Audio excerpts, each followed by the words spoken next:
You are a fan of Black Panther comics.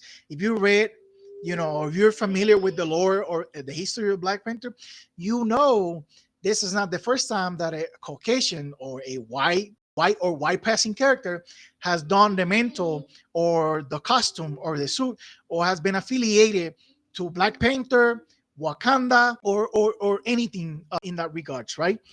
We have had like the White Wolf character, right? This was Hmm. a white guy that was adopted by T'Challa to be his like brother, and he ended up becoming a sort of Black Panther adjacent character. He had like similar abilities and sub capabilities as Black Panther, but he was called the White Wolf, right? The white guy that wore a white looking Black Panther suit, if that makes sense, right? Yeah. Guy has been a villain at some point. He's been a good guy at some point. Like he's like the adopted troubled brother of T'Challa, right? White guy. Okay. And also, you have had there was a story of this mixed race police officer from New York that stole a Black Panther suit, and then he was going as Black Panther in New York City, to fight crime and do some other sort of things, right?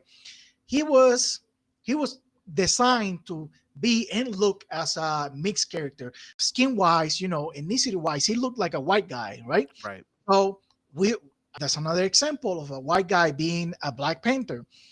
Back in the day, you had General Ross or Ever Ross infiltrate Wakanda in a Black Panther costume, right? That's like a whole nother entry in Right. the lore of into the list of like white characters that had a Black Panther suit at one point.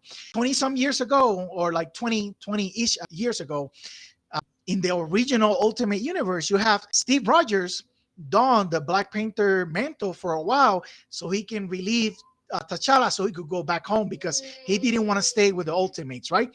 That's another example, another version of a white character being Black Panther. So, like, nobody that's a fan, nobody that's familiar, nobody that has been following Black Panther lore for years is shocked to see